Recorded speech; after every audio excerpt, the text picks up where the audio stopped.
இன்னொரு விஷயமும் நான் இங்க சொல்லணும்.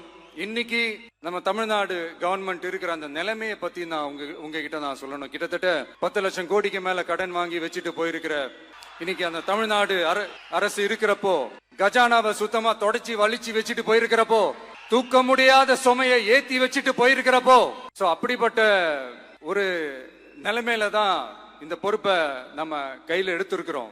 உடனே நீங்க நினைக்கலாம், என்னடா இவர் ஏதோ பொறி வச்சு பேசுறாரா அப்படின்ட்டு. அப்படிலாம் எதுவுமே கிடையாது. உள்ள போய் பார்த்தா தான் தெரியும் எது எந்த நிலைமையில இருக்குன்னு, என்ன இருக்கு என்ன இல்ல, எது எந்த நிலைமையில இருக்கு எது எந்த நிலைமையில இல்ல.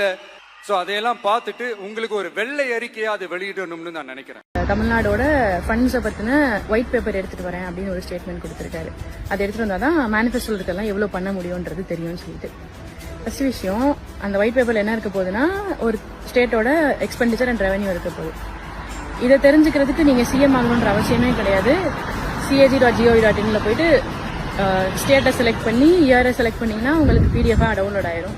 உங்களுக்கு எனக்கு இருக்கிற காமன் பீப்புள் எல்லாருக்கும் டவுன்லோட் ஆகும். இதையே படிக்காம மேனிஃபெஸ்டோ கொடுத்துருக்கீங்க. ஃபர்ஸ்ட் விஷயம்.